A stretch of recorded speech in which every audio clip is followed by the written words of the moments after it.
Shiva news चॅनलमध्ये आपल्या सर्वांचे सहर्ष स्वागत। चला तर पाहूया आजच्या काही घडामोडी।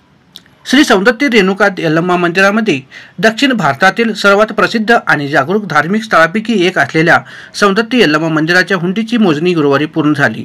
यावेळी 1.4 कोटी रुपये जमा झाले आहेत। याबद्दल माहिती देताना सौंदत्ती यल्लम्मा मंदिराचे प्राधिकरणाचे सचिव अशोक दुडगुंडी म्हणाले की जमा झालेल्या संपत्तीमध्ये एकूण 1.4 लाख रुपये यांचे दान आहेत। त्यामध्ये 5.22 लाख रुपये किमतीचे 53 ग्रॅम सोन्याचे दागिने तसेच 1.27 लाख रुपये किमतीचे 1 किलो 276 ग्राम चांदीचे दागिने आणि 98.23 लाख रुपये रोख रक्कम जमा झाली आहेत। देशाच्या विविध भागातून लाखो भाविक प्रार्थना करण्यासाठी मंदिरात येतात। त्यांच्या इच्छा पूर्ण करण्यासाठी ते मंदिराच्या हुंडीमध्ये केवळ रोख रक्कमच नाही तर सोन्या चांदीचे दागिने देखील ठेवतात आणि त्यांची भक्ती करतात।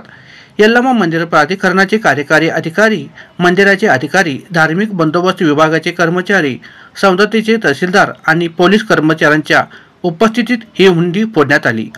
धार्मिक बंदोबस्त विभागाचे अधिकारी बाळेश आबाई, MP धायमनगौडर, अल्लमप्रभू प्रभुनवर व मंदिराचे अधिकारी व कर्मचारी यावेळी उपस्थित होते।